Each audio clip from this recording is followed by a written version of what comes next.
DJ LeRoy. NightWatchman, how you doing, buddy? Hey, I'm great because we're a month and a half away from this election, and I can't wait for it to be done. Well, I'm just curious. This dude, this Orange Man, how is he still close? What's going on here? Well, that we'll unpack that, because the question is, how close is he? Inquiring minds want to know. Well, we're going to talk about everything. We're going to talk about the long and winding road. We're going to talk about the mainstream media. We might even mention something about black Nazis, but I'm not sure. Okay, NightWatchman, who we got? Who you got on deck? Okay, so first of all, coming to Soul Lounge Primetime for the first time, we have author, journalist, and historian Michelle Duster. Wow. Hey, Michelle. Hi. Hey, let me clap too. She deserves more than that. Okay. Well, we'd have more applause, but we haven't brought the rest of the guests in. So welcome, Michelle. Yeah. And we also have Dr. Adrienne Lotson. A returning guest. Hey. Returning guest on our show a few weeks ago. And we have back our favorite pundit, if you will, Professor Wallace Ford. Yay! Okay, yes. As a matter of fact, a NightWatchman, it probably should be Soul Lounge Primetime featuring Professor Wallace Ford. Okay. Okay. Yeah. No. If we put featuring, then we really actually would have to pay him. So. Oh God. Okay. Stay back. So, get the lawyers involved. We don't want that. No, not at all. So NightWatchman, let's get it popping. Come on. All right. So let's start out. I want to start out by talking to Michelle because Michelle did what I consider to be a very brave thing. As a journalist, she went to the Republican National Convention. She also went to the Democratic National Convention, but she went to the Republican National Convention. So I wanted equal time here, huh? And I wanted to. It's a good place to start because remember this election season has had so many ups and downs, and so in that episode, remember that was a couple of days after the alleged attempted assassination on the Orange Man. So NightWatchman, you telling me you don't believe that? I'm not saying that. I just used the word alleged, and why don't you just let me use it without pointing it out? Okay, go ahead. Yeah. Okay. So Michelle, tell us a little bit about your journey to Wisconsin.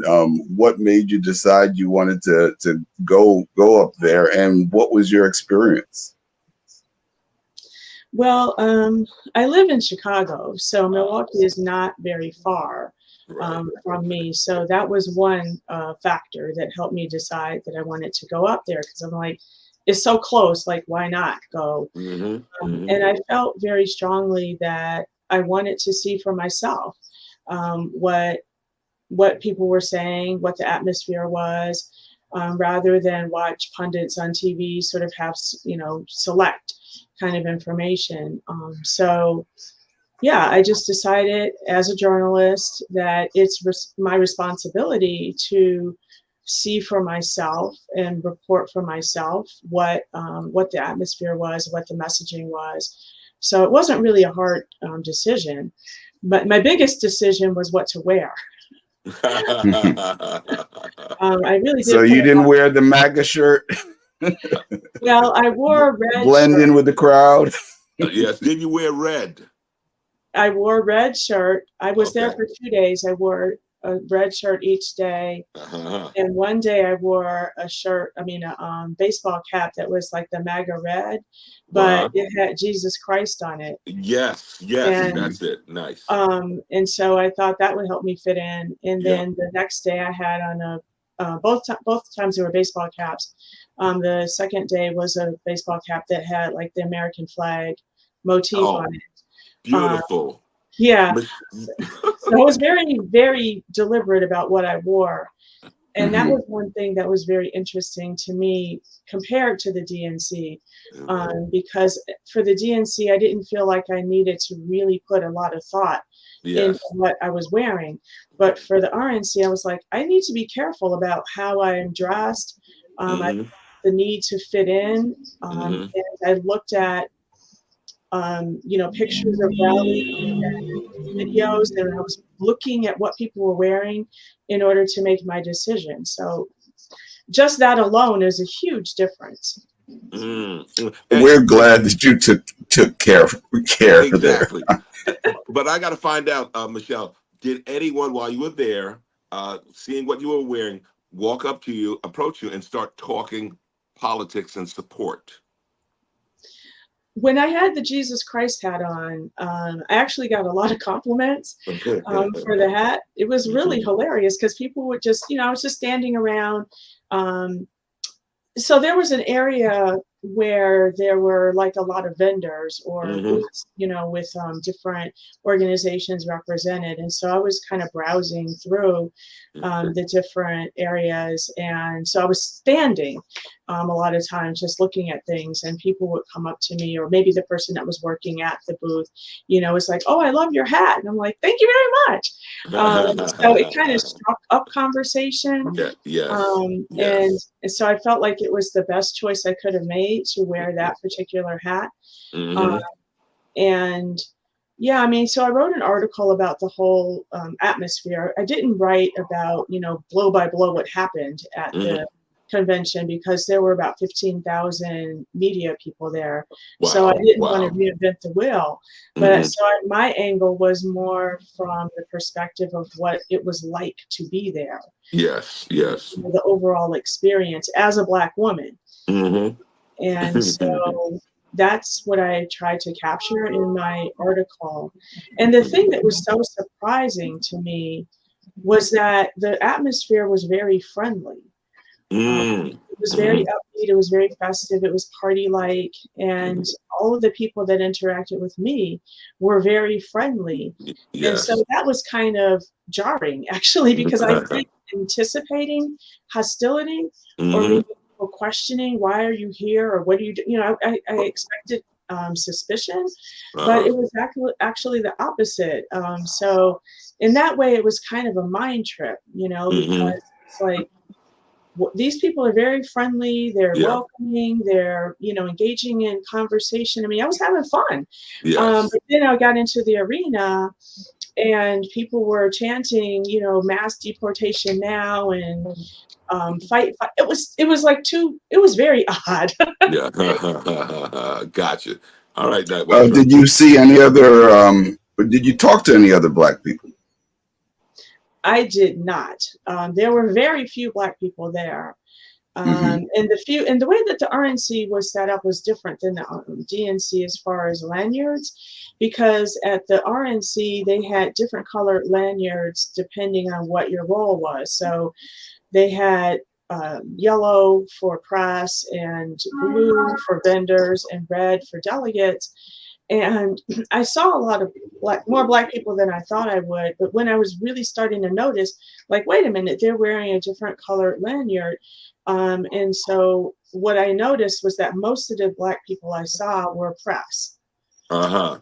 Gotcha. And yeah, and Gotcha. so it was deceptive when you're just kind of looking around, like it looks like there are more Black delegates than there really are. Gotcha. Hmm. Gotcha. All right.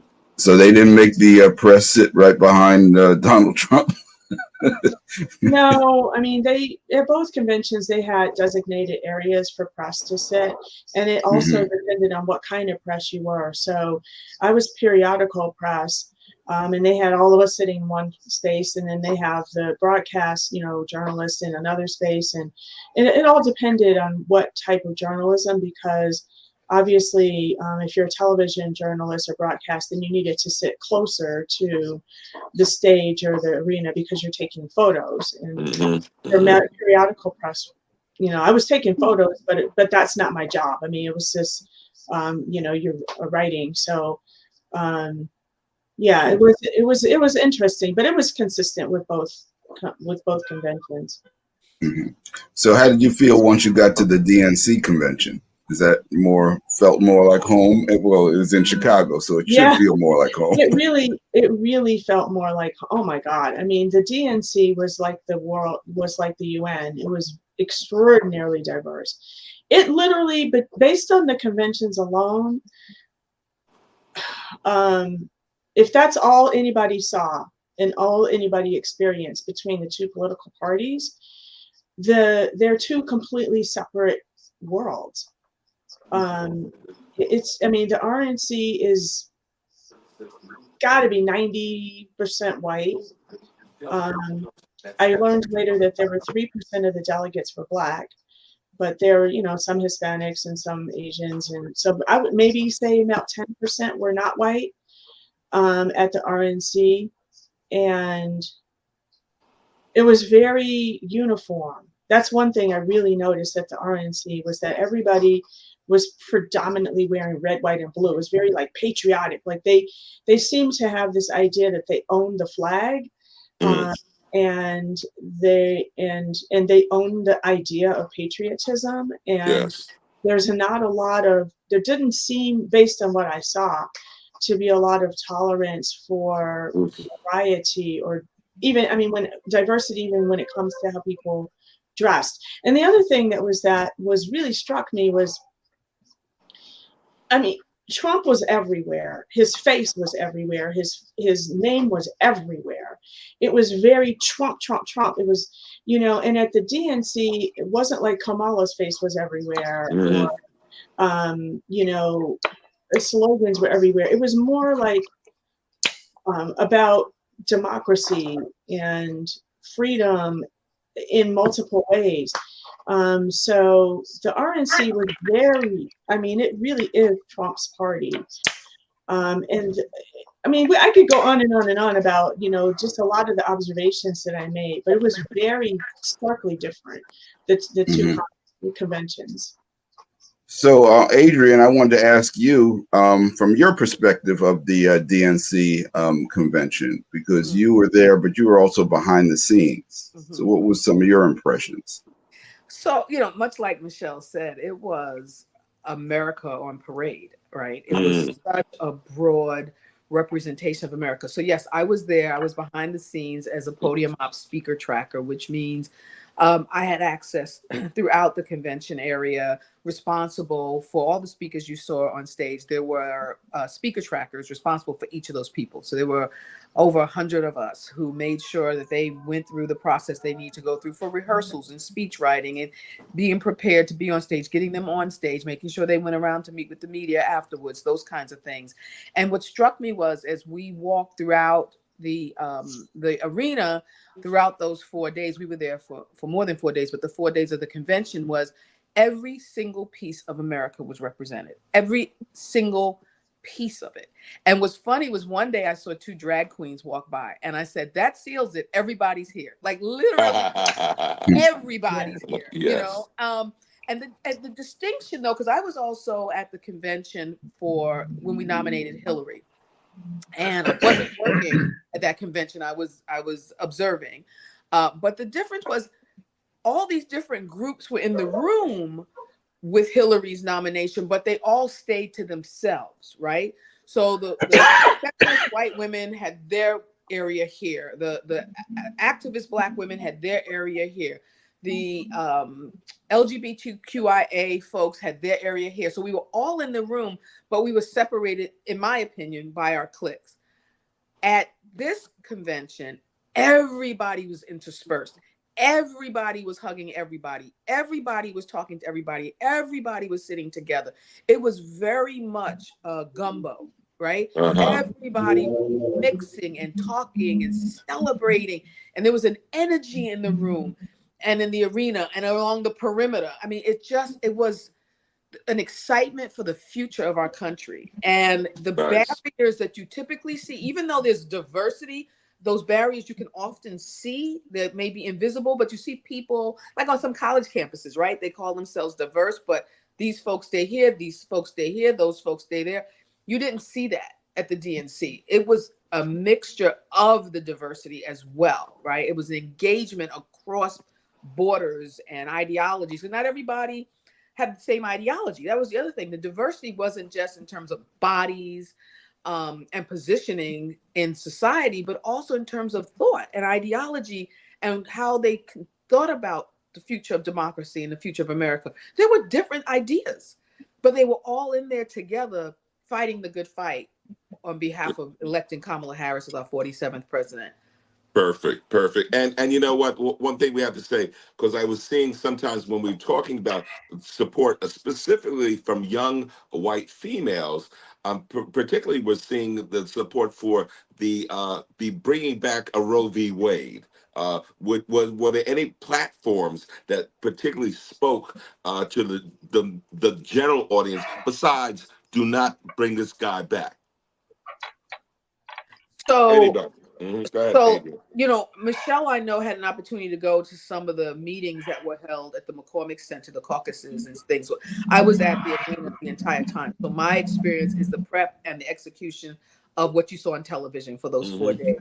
And there definitely were people who spoke to that issue. There was a young lady, Haley is her name. I don't remember her last name, but she's the young lady who spoke about being raped by her stepfather and becoming at 12. Yes. And you know, how she needed to be concerned about her reproductive health and not carry the baby of her abuser, right? There were other people who talked about reproductive health in a broad sense, like the Roe v. Wade, but expanding beyond to IVF, maternal health care. I don't know if anyone got a chance to see Unite for America with Oprah last night on YouTube, but they had a mother there who lost her daughter because she she bled out basically because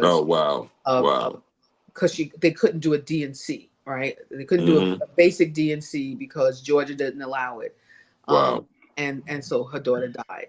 And so there were people who spoke to that at the convention, you know, when we were live 6 to 10 p.m. Well, we often went to midnight, Monday through Thursday. But Michelle, I know, was at some of the caucus smaller meetings at the McCormick Center. So I don't know if that came up there. Gotcha.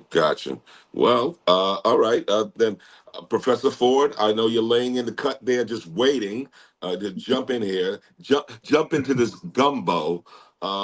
Some of your observations that you've been able to, and also welcome to another semester at Medgar. Yes, it is another semester at Medgar College, and you know, we are hopeful to see growth and empowerment for our students. I would just mention back in 2016, because I chair the Department of Public Administration 2016, we actually had a mock debate, if you will, with 3 students on the Trump side and 3 students on the Clinton side.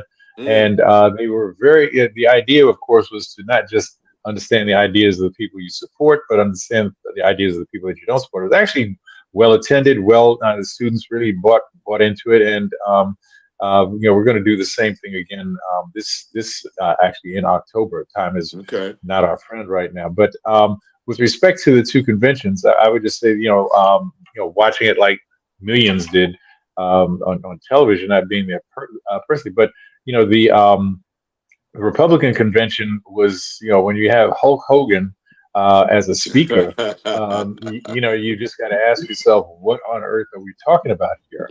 And, you know, the whole presentation at the Democratic National Convention, which I thought was a great way to humanize this person called Kamala Harris that most people didn't really know, I thought was a very good one. And, of course, my favorite part was where the 2 little girls were teaching the entire convention how to say Kamala, you know, and so it's Kamala. Yeah, I thought that was really cool, you know. And of course, it is. I'll just say this so we can move on, which is I just find it fascinating that the Republicans from Trump on down just refuse to pronounce this woman's name correctly. It's like, you know, Kamala. No, it's Kamala. And so what is who's the governor of Sarah Huckabee is the governor of Arkansas. And so she was doing it and introducing. So I'm just like, well, just what is it? Well, we just need to like put one more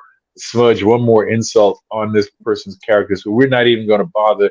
I mean, it's not like it's a very complicated name, you know, and so it's like an obvious intentional insult. I mean, I think if I was walking, you know, into a room and people just keep calling me Wallace, Wallace, I was like, you know, that's just, you know, what do we do? This is not hard. This is just not hard. You are intentionally insulting, and I think that, you know, that may be one of the things that is an unknown current in this, or undercurrent, if you will, in this entire race, where I think the Republicans are kind of missing it, because I'm not the only one that sees this happening, for sure.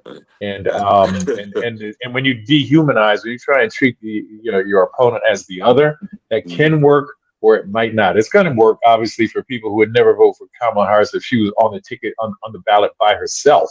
But there's a number of people, and when you throw in the Roe v. Wade situation as well, and along with a number of other factors, I think we may see some surprises in November, and that's when it's going to get real interesting. You know, because Trump has never won the popular vote in these first two general elections, and even if he doesn't again this time, we're going to see a very different response than we saw in 2021, and I don't think it's going to be a good one.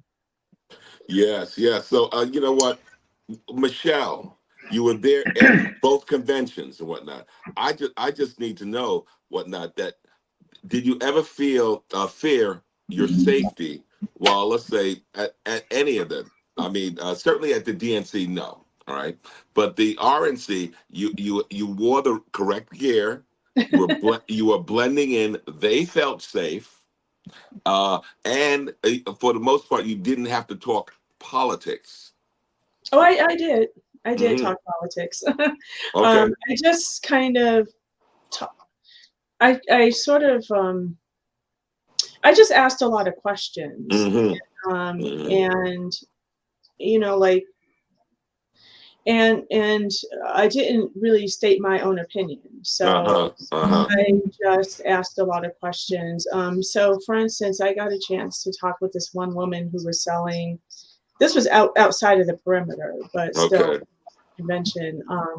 She was selling two different books that were, one was a book of letters, I think, from people who have been incarcerated from January 6th. And another was a book of poems, I think, or art. No, one was artwork. Yeah. And so I was just asking her, oh, you know, what are these books about? And, you know, she was explaining to me, and then I was like, you know, can you just tell me a little bit more? And then she was telling me that these people were wrongly convicted. They're not criminals, they're patriots. And I was like, yeah, you know, I understand. And I was just kind of goading people a little bit.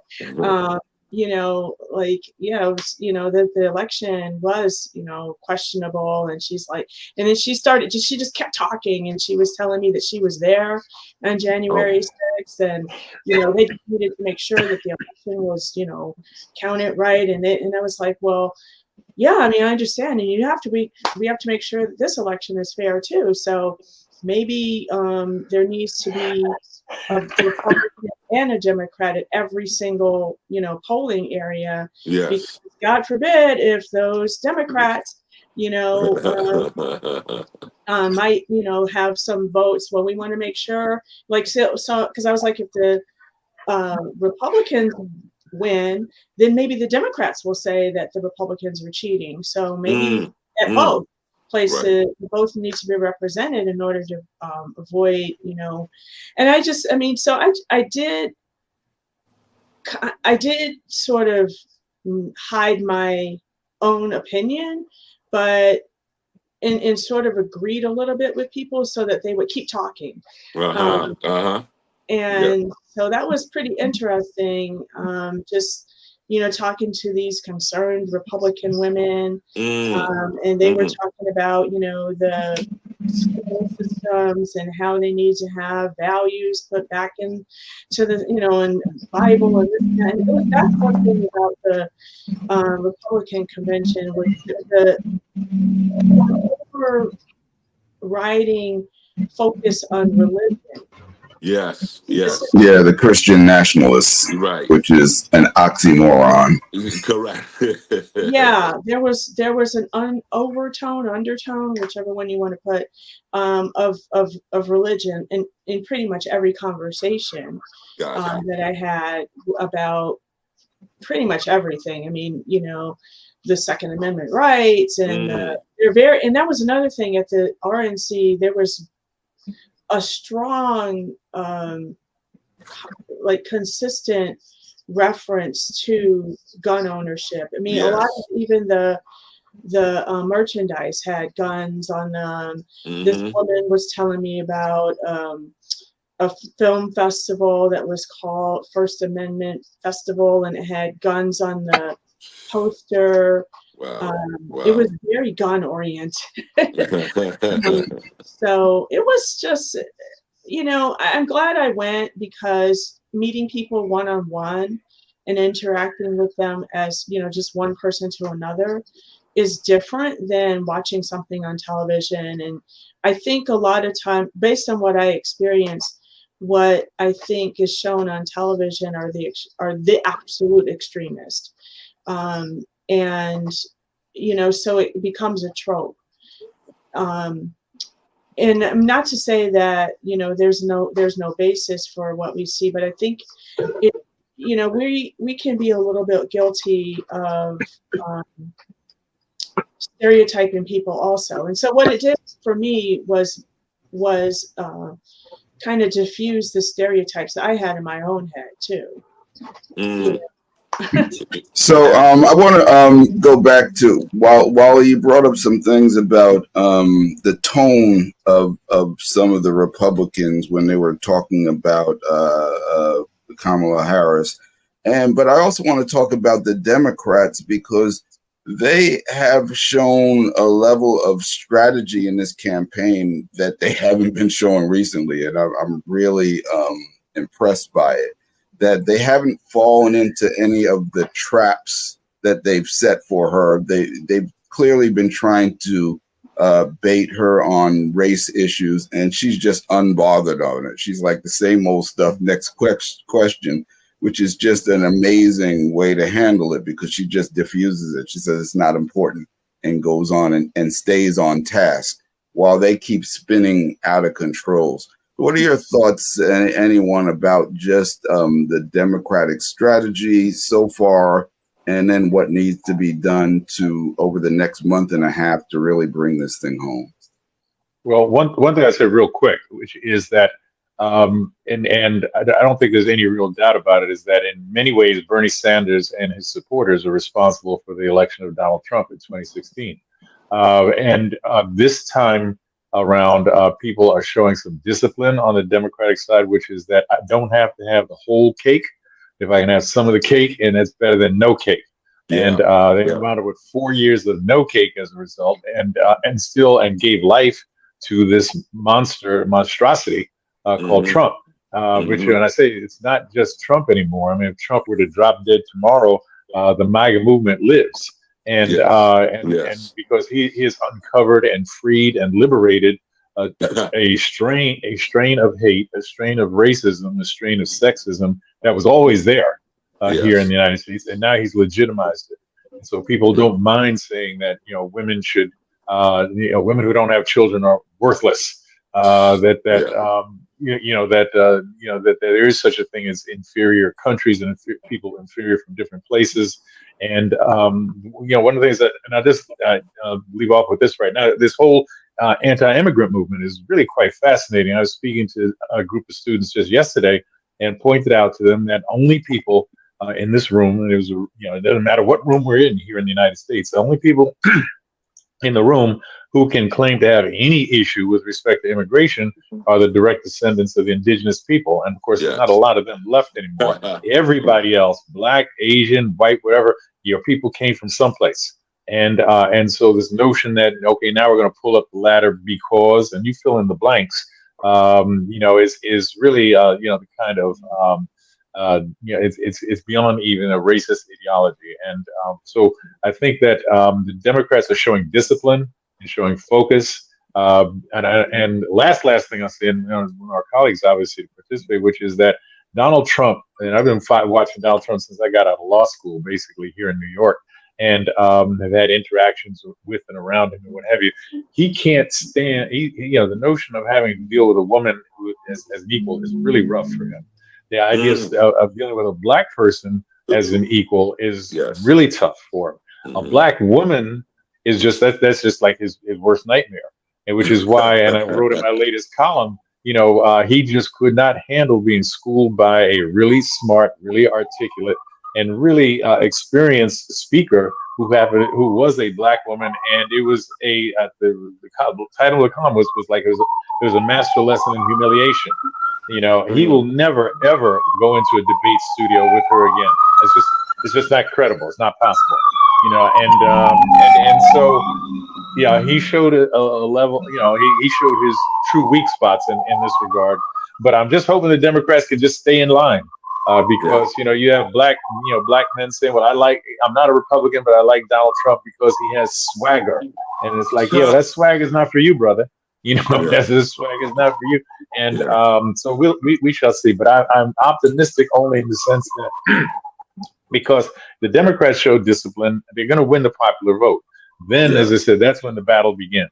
That's when the battle begins, and I think we all should be very clear that whole process with the electoral votes of state by state is going to be critical. And if Trump loses the popular vote, but somehow and loses the electoral vote, at least as we understand it to work, but still claims victory, what we see in January 6, 2025 is going to make January 6, 2021 look like a picnic. Okay, because they're not showing up with bear spray this time. They're going to show up with their AK-47s and what have you. And the National Guard is not going to be enough. Certainly the Capitol Police is not going to. They're going to have the U.S. military out there in serious force because the only reason they didn't kill Nancy Pelosi the last time around is they just didn't catch her. That's absolutely right. They brought a noose. They brought a real noose to hang Mike Pence. These people aren't playing around, and so that's kind of where we are. Dr. Lotson, I have to say, so since of course the black women, the AKAs got together to really, as they say, get this thing popping or whatnot. The momentum certainly is on the side. We know this and whatnot. And then we, of course, have seen the endorsement from Taylor. Okay, she broke away from Travis for a little bit to do her thing, right? And then we also say Billie Eilish doing her thing with her brother Phineas. So the momentum is on the side. What do you think? And you heard Professor Ford. What do you think that we need to do to make sure it goes over the finish line? Anything that points out? Yes, let me back up. First of all, Dr. Ford is like such a scholar, and I admire his thought process and his articulation of the issue. Brilliant brother. Let me just interrupt. Let me interrupt and just say thank you, and the check will be in the mail. Thank you very much. I'm gonna pull it back a little bit and take it to the street. Okay. Michelle Obama sent the signal. If people really want to know what's going on, I want you to check out Michelle at the DNC. When with Black women got this thing on and popping, right? When we had the 44,000 on the Zoom call and the 7,000 that watched on YouTube and other places. But Michelle came in and gave the people a taste of urban Black girl culture. All right. If you look at how Michelle came in, she came in saying, we are ready to fight and we not scared. All right. First, look at her clothing, right? What she had on with the X in front of it, it was armor, right? The black that she had on was armor. If you notice, again, if you know Black girl culture, her hair was pulled back. Right? Oh shoot. Her hair was pulled back. If y'all know Black girl culture, you know what I'm talking about. Oh boy. Every finger had a ring, just about. Woo! Right? And so when Black girls are getting ready to fight, they put Vaseline on their face, pull their hair back, they put rings on their fingers, and they take out their earrings. And I was ready for Michelle to take out her earrings when she was done, because she basically was saying, this is a fight, and we're not backing down, and we have her back. And what other women have said, Black women have said, is this is a fight. We're not backing down, and we have her back. And you know, again, if you know urban black girl culture, when you fight one of us, you're fighting all of us. Her whole crew is showing up, and we're throwing down until this thing is over. And so how do we go over the top? We throw down until this thing is over. We take no prisoners, right? We're not trying to be nice. We're not trying to be kind. We're winning this thing. And we're going to do it by putting the facts in front of your face. We're going to put the facts in front of your face of what's going on. What this man did during his presidency. Everyone's acting like his presidency was 4 years of utopia. That was 4 years of hell. All right. His compatriots did better. But the average person, other than that little check we got for COVID, did better. Okay. He has ramped up, as Wallace has said, Professor Ford has said, he's ramped up the hate. He's ramped up the antagonism. He's ramped up the violence. He's ramped up the tearing down of our democracy. What has Kamala done in the same amount of time? She has fought on behalf of Black men unfairly accused in the justice system. She has fought against the trafficking of fentanyl and illegal arms at the border and bringing in gangs at the border, right? She was the attorney general of a border state, so she knows the border. She's not new to this thing, so you can't fight on that, right? She and Biden have forgiven hundreds of millions of dollars of student loans so that young people can have an opportunity to live what we call the American dream, right? And get their finances in order. She has fought for reproductive rights. And when we said we're going to throw down and fight until the end, we're going to throw that in your face over and over and over again. We're going to get out and we're going to out-organize you. We're going to out-walk on you. We're going to out-knock on doors. We know how to use social media in a way we have never used it. I will give these Gen Zs some credit. They are going in on you with social media. They're going in. Like with this whole situation with who's eating what, they just took that and ran with it, right? So what do we need to do? We need to continue to show up and show out. We need to continue to fight the fight, right? Not give up, not say, oh, well, now she's gotten rid of the distance between Biden and Trump and made it even, so we're good. Our work is not done until that ballot box closes on election day, right? And we have to have the mentality of the urban Black girl come for a fight. Put the Vaseline on your face. Get ready. You're not worried about being damaged. You're not worried about being scarred. You're not worried about being bruised. You are ready to fight. And Michelle sent the clarion call out to say, suit up. We're ready to fight. Beautiful. I'd like to add to that if possible. I mean, I agree with everything that Dr. Lotson said as far as sort of the urban Black girl willingness to fight. But I'm in Chicago, which is in the Midwest, and Illinois is a blue oasis in a sea of red. Wow. And so from my perspective, we need to branch out from the constituents that already are kind of, a given, right? We in Illinois are like, whoa, look at Iowa, look at Indiana, look at, well, Michigan is, I guess, considered a swing state. Look at Kansas, Missouri. I mean, this is our reality in the Midwest. We are surrounded. Illinois is surrounded by red. And so from my perspective, in order for us to win this election, we need to get into these red states and help the people who live in these red states see the light. And in order for them to see the light, it has to be personal for them. And so I think the strategy when it comes to these, quote, rural and suburban, especially white women, there needs to be appeal to, education that is safe for their kids.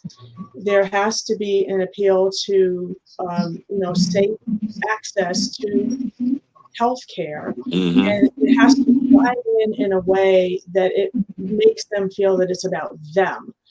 And I mean, just my experience, my very short experience at the RNC, it was interesting because some people did tell me, and I don't know why, maybe because I had on the Jesus Christ hat. They were telling me, like, you know, I actually am pro-choice, but I don't really feel like I, you know, and so like wall of silence that I saw within the Republican Party, that they feel like they have to fall in line with this narrative, otherwise they're going to be harassed or something. Yes. And so there needs to be the strategy, from my perspective, when it comes to being surrounded by these red states, is that we need to crack the code of conformity. When it comes to the people who have voted Republican in the past. What I saw was what I noticed was there seems to be a lot of peer pressure in the Republican Party. So if you're living in an area that's predominantly or historically Republican, then you feel the need to fall in line. Otherwise, you will be harassed by your neighbors, by your coworkers. And so that, I mean, it's a really, we need to give people enough space to feel brave. Enough against their family or against their colleagues or neighbors. Do you think that the Republicans that have come out in support of Kamala Harris have helped create that environment? I think that Tim Walz, I mean, the choosing of Tim Walz was brilliant. Absolutely. Because he's from the Midwest. He and his wife look like a lot of the people who were at the RNC. And so you need people like that who can talk in language that feels familiar and comfortable for some of these people who are, I mean, they just seem to, we're in the Midwest and they're afraid of the border. And it's like, the border is like thousands of miles away from us. Like, why are you you know, but there's just this weird, like this one woman I talked to at the RNC, she was like, well, once they come in to, you know, first of all, they're breaking the law already by coming in illegally. So they're already criminals because they broke the law to come in. And then once they get in, then they're going to spread all over the place. And so, you know, this kind of irrational fear mongering. And so I think that in addition to what Dr. Lotson said, I think we need white allies that can go into these spaces that is predominantly all white spaces and talk to their people in a language that they understand. Wow. And let's all give it. One of the things, just real quick, one of the things, I mean, I think what you just said is really a great idea. I would just say, but it's a long-term plan. It's a long runway to get that particular plane off the ground, and we've got 57 days or something like that, 55 days going. I mean, we've seen just boatloads of prominent Republicans, former members of military, Trump, of the military, and members of the Trump administration and Bush administration. They've all come out and said all these things, and typically they wind up being outliers as opposed to being, you know, setting a model for here's how you can go forward instead of supporting this guy. I think that it's going to take more than 57 days to turn the Republican ship around. And I think what the Democrats are, which they're doing, and it's not disagreeing with what was just said, but I think certainly making sure you win where you're supposed to win. Okay, so that is Illinois. They're probably going to win. But Michigan is kind of the so-called battleground states, and I think the focus on those. Why are they battleground states? There's any number of reasons, but they are battleground states. And Kamala Harris has got to win Pennsylvania. If the black Nazi stays on the ballot in North Carolina, she's got a shot at winning North Carolina. I had to get that in at some point, right? I want to jump in for a second, also, if I may. Because I agree with both of the speakers, but I think that's the wonder and the brilliance of Taylor Swift, right? Like I have said to people repeatedly, I don't know that we should focus all our attentions on converting people versus getting more people to vote, right? If we can get more people who sit out to vote. And that's many folks from the younger generations have told me they've not voted before, and now they want to vote. Taylor Swift says, I'm supporting Kamala Harris, and 400,000 people visit the vote.org site that she and that alone can turn the election, right? Yeah. That, like, young people powered the election of Obama. Young people again power the election of Harris, right? So I agree with both the speakers, what they're saying. Like, I think it is a long-term strategy. We have to get people to vote for what should be their best interest, although there's arguments that scholars have argued that they in fact are voting for their best interest, because their best interest isn't necessarily an economic future, but one of power where they remain on top, right? But the point of it, what I'm saying is, in the short term, when you have someone who has this huge audience like Taylor Swift coming out and saying, this is someone I'm supporting, and you know what, do your own research but vote. We know a lot of people do what she does, right? That's part of their research. What does Taylor do? And, you know, if those 400,000 folks who visited that site have registered to vote and will vote for Kamala, and they're in battleground states, I think that helps the campaign. No, I think you hit on something. That's an important. Yeah, pardon me. I was just going to say that's an important and, because yes, they went on the site. Let's say, you know, just for the sake of staying positive, that they registered. Now will they come out to vote? And you know, the United States as a whole, I think only 60% of the people who are eligible to vote voted in the last general election in 2020, compared to other democracies, or even so-called democracies, where the numbers are like 70, 80%. I remember working as a lawyer in South Africa, going there immediately after transition. The numbers were like 90-something%. 90%, and there were people who had to like walk miles and stand in line for 10 hours, and they still voted. Okay, here, you know, you can vote over a 2-week period of time and what have you. And I'm just hoping that you know, we will. I'm with you 1,000%. But I would say one thing, and I'm not trying to be funny, is that I'm still waiting for Beyonce to endorse. You know, I mean, it's. I mean, seriously. I mean, seriously. You know, Taylor Swift is Taylor Swift, and yes, she's got all these millions of followers. Beyonce is not far behind, and I don't know, maybe I missed it, but I'm hearing crickets from there, and you can't tell me that she will move some voters to vote. Hey, she did allow her song "Freedom" to be used. Yeah. But that's not the same as an endorsement. Okay. I mean, you have to look at Taylor Swift, and you know, I'm not so much a music fan, but I am a total fan of her as a citizen, because when she, first of all, and Dr. Lotson and I shared this, I spoke to her just before the debate, and I told her that I felt like Taylor Swift was saving her endorsement for after the debate, and she comes right out after it. But not only what she did, but the way she did it. She was so purposeful. It was so excellently worded, and to have the call to action. This is the thing. It was not just, hey, I like her too, likes and, you know, like and subscribe. No, she's like, no, get here. I'm going to put it down there. Go to this place and register to vote. So she was very purposeful. And I think that anything less than that from Beyonce is probably not the full effort that we need. But I'm not, you know, please, don't Beehive, don't come after me. Oh, and I don't mind the Beehive coming after me, because this is like crazy. You know, this is existential stuff. This is not like, well, maybe this person, maybe that person. But let me just say one more thing real quick, which is that because the reference was made to, you know, the sororities and what have you, the Divine Nine is like is a real thing. Okay, we know that everybody on this discussion right now, a lot of the country was like, well, they just have parties and whatever. Most of the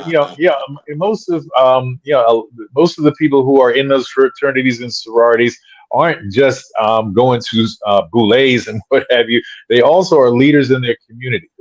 They are also people who are, you know, typically going to be middle class or further up the economic ladder. And they are people who are as I said, leaders in their community and have an influence. And we did not even see that during the 8 Obama years, quite frankly. Okay, and we're seeing it now, and we're seeing a strength and power within the Black community which I'm hoping will be unleashed, and we'll see the results, and it will continue going forward, because it's not a one-off. It's not a battle; it's a war, and people have to stay focused with respect to that. Professor, now you said something inflammatory. Like I said, what? Black Nazi? What the heck are you talking about? Yes, well, again, what I'm talking about is this brother who is running. I shouldn't laugh really because he could win. Who's the currently he's currently running for governor in the state of North Carolina, and this whole expose came out that he'd been patronizing sex shops and online, and he was using his nom de guerre, if you will, was Black Nazi. And of course, he's saying none of this is true. This has been done by AI. But he actually, this one guy who ran, some kind of porn shop where you actually come in and go into a booth. And, perhaps, Brother Archer, you may be more familiar with how that works. I don't know, but wow. No, but then you go into a booth and then you. Yeah, I had to do it. I'm sorry, brother. But but quite seriously, you go into the booth and you download whatever you do. And this guy said, yeah, this guy came in all of the time, and he liked to have watch the lesbians and this, that, and other, and trans, and he signed in as the Black Nazi, and it's like because he's like now Dr. Lotson, perhaps you can help me with this. I had heard, and I'm hoping, I got my fingers crossed that this gentleman is a graduate of Dartmouth. I have not heard that. Okay, well, fine. I have not heard. Okay, I did get something just before coming on. I'm hoping it's not true, but even if it is true, it just shows you that the Ivy League education in and of itself doesn't make you educated. Ask Clarence Thomas. Yeah. Okay. Ask also, Clarence ask Thomas. Laura Ingraham, where was she? She didn't tell Taylor Swift to shut up and sing. So what's up with that? Oh, yeah, man. absolutely. Dartmouth produced Dinesh D'Souza. Come on now. Oh yeah, exactly. Yeah. So Dartmouth Review, you got it. Yeah. So, Listen, we look, in every apple barrel there's a couple of bad apples, but it also produced Dr. Lotson. So there you go. Yes, absolutely, exactly. Dr. Lotson, Michelle Duster, yes, and Professor Wallace Ford, and myself. I was about to say, yeah, thank you. All right, so is that right? Is that right? Okay, I want to didn't know that. back in on Okay, the Black Nazi situation for a second. Yes. My understanding is last night was the deadline if the Republicans were going to take him off the ticket. ballot. That's right. I think last night was the deadline, so I think he's their candidate. Wow. And so what I want to say to people who may be thinking about voting for this person, I had a Muslim friend who years ago told me that you shouldn't judge the book. How do they say, the book by the man by the book? Wow. Right. And so as a Christian, as someone who feels strongly about honoring God and honoring the word of God, I say judge him by the book. Right? If he is professing to be a man of high standards and high morals that follows the book, right? He's the one that put it out there. Then open the book and judge him by the book. Excellent. Right? And I think that you will find that he is as far from the book as you possibly can get. Yes, right. Absolutely. Like one of the abominations that no one ever wants to talk about. So like to Michelle's point about what they selectively embrace, one of the abominations is considered the greatest abomination is uneven scales, right? God hates uneven scales. And what in the world does that mean?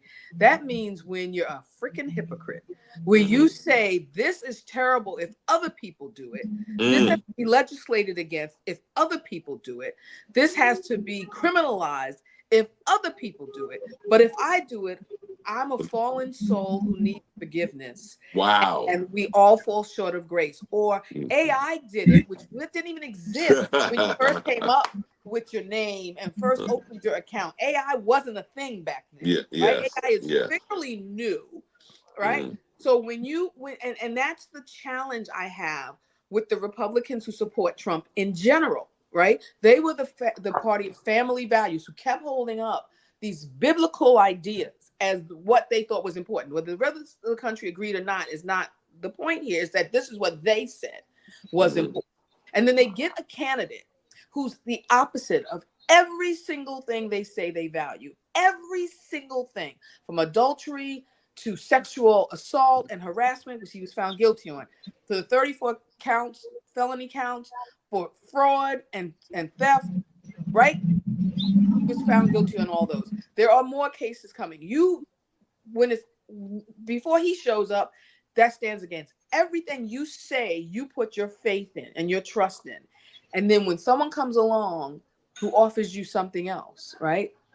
You then toss all that under the bus. So people who are looking at this man who it looks like will remain on the ballot, judge him by the book he professes to follow. And you will see he doesn't follow it at all. If you think that this is because of your faith, then use your faith. Yes. I'm not going to talk you out of using your faith. Use your faith. Use the book. Absolutely. Yeah. By the way, the lieutenant governor in North Carolina is also on record. Let's put the pornography aside for a moment. He's also on the record as saying that we should really bring back slavery, and if we do, I'd like to buy a couple. Exactly. Okay, I mean, it's like they said, brother, they're going to be buying you first of all, so you be on the block. But I mean, it's obscene. It's like a Jewish person saying, "Yeah, I think we ought to have another pogrom. We should have another, extermination route." Yeah. I mean, it's unthinkable. Yet the Republicans nominated him to be governor of the state of North Carolina, and Donald Trump has supported him until the Black Nazi thing came out. Now he's being a little. And I think all these things are a cautionary tale why we have to run this race right through to November 5th, November 6th, because January 6th. January 6th. January. You Absolutely. So, Night Watchman, we're winding down. We got our lightning round now, but Night Watchman, my Great Dane is missing. You have anything to do with it? Just checking. Your Great Dane? What? Dog. Thank you. Oh, your dog. Okay, yeah. Okay. Exactly. So I'm sorry. On that note, Michelle, give us some closing comments. Wow. Well, I mean, I think, for the last few elections, we've constantly heard that this is unprecedented and this is, historic and all of that. And I really believe that at this point, it really is. Yes. I do believe that this election is a choice between hatred, intolerance, marginalizing, criminalizing anybody who does not fit a very narrow definition of what some people have decided is American. And I think that it will lead to a lot more oppression and hardship for a great majority of Americans versus a party that is, I believe, very much about uplifting people and accepting people for who they are and providing support so that people can become the best of themselves. Yes. So I think this is such a stark difference. It's really hard to understand why people are still undecided. Like, figure it out and decide because they're so different. Yes. Yeah. Thank you for that, Michelle. Dr. Lotson, what you got? So, as a childless plant lady, I don't even have Go ahead. I know. Somebody's eating the plants. I would hope people are eating the plants. Those vegans, are eating all the plants. Much like Michelle, first of all, people who say they're undecided, typically, this is, what they have found through doing some of the research, some of the ethnographic research, they typically have picked Trump, but they don't want to say it, right? So they're undecided, but they really have picked Trump, but they don't want to say it. So I think those who haven't been engaged, the people who have been sitting on the couch, the people who haven't been engaged heretofore, let's get them going. I think that the choice is very stark. Do you want to vote for the future or the past? Yes. You want to vote for hope or hate? Do you want to vote for opportunity or restriction? And you know what I mean? It's like, it's not about personalities anymore, because the personalities are very interesting and we can get caught up in the personality. It's not about the personalities, right? It's like, in some ways, I really want to get away from the orange man jokes and the, you know, the poopy pants jokes and things like that, and just look at what's right in front of us: democracy or dictatorship, hope or hate, opportunity or regression, going forward or going backward. And the decisions we make in the next 46 days are going to have a profound impact on the next 100 years. Excellent. Thank you. Wow. All right. Drop the mic, Dr. Lotson. Yes, Dr. Perfect. Professor Ford. Yes, following up on that theme, and I think that's quite excellent. That's the kind of stuff they taught us at Dartmouth, right? But quite seriously, there's a couple of things that I think we want to keep in mind. Number one, I agree with everything that said, that this election coming up is, you know, perhaps the most important one in our collective lifetimes. I remember the first presidential campaign and the debates that I watched. I was 10 years old in 1960, as a precocious kid, watching okay, and then I've watched them all since then over all of these years, right? And yes, there's been stark differences between the various candidates, for sure, but never have we seen something where it's been very clear that we're talking about a very existential moment for these United States of America. There is, you know, people forget that this country is only 200 something years old, 225, 240 years old. That's not old in the history of, you know, civilizations, great or not so great. We're really at a tipping point at this juncture, and let us be very clear that if, and hopefully Kamala Harris does win, and let's say they gets past the proposed insurrection on January 6th, 2025, the battle is not over by any means. The battle is absolutely, it's not like Yahoo, you know, because remember when Barack Obama was inaugurated and said, okay, you know, freedom time has come. Post-racial America. Yeah, right. All of that stuff that actually it triggered just the opposite. Okay, and we should keep in mind that there's about 330 million people in this country and over 400 million guns. But most people don't own a gun. But most people who do own guns are on that other side. And they're not going to go quietly. Okay, and so we should be aware of the fact that this is just another round in a battle that is going to take place over a lengthy period of time. And if everybody says, okay, let me start thinking what suit, what dress I'm going to wear for the inaugural ball when Kamala Harris and all that, they're missing the point. These people are not playing around. They're not giving up easily. They're not going to say, oh, okay, you guys won as a free and fair election, and so we're just going to have to find another way to go forward. It is the beginning of battle. But first and foremost, if you know somebody, and whoever's watching the show coming forward, if you know somebody, tell that somebody to please register. We still have a few more days, and please go out and vote. You know, Trump is not going to win New York State no matter what, but the collective number of votes is going to be important in the argument as to why Kamala Harris should be the president of the United States. Hopefully she'll get the electoral vote count, but then we've got to get to January 6th, and we have to say she's got both electoral votes, and the overwhelming number of people are voting for her just to get to the next battle. It's like D-Day. It's that D-Day did not win World War II. D-Day did not win World War II. Went on for another year and a half. Okay, and so we have to keep in mind that this is pretty much D-Day we're talking about, but there's a greater and longer battle ahead, and everybody who's watching this program needs to be prepared for that, because otherwise you're going to be surprised, and we don't need to be surprised. No, we don't. And we need to encourage people to vote up and down the ballot. Oh, absolutely. Good point. Excellent point. She's joining the Congress. So, NightWatchman, we will probably have our guests back. Well, in a little while, right? They'll be coming back to the cookout, but more importantly, as we get closer to this important election. But NightWatchman, are you going to? Well, do you have any closing comments you want to share, DJ LeRoy, about this? I'm just scared. Mm-hmm. Okay. Good. We want you to run scared. Well, it's unfathomable that the election is even this close. Because as Dr. Lotson said, if you just look within, he's not those things. He is a bad person. He's not a Christian at all. Okay. Mhm. So if you really, really search within your heart and soul, he is not the right person for this country. Okay, at all. Anyway, Right. Night Watchman, take us home now. All right. So first of all, I agree with all those things. I just want to put something really petty in here. Uh-oh. It's an aside from the debates.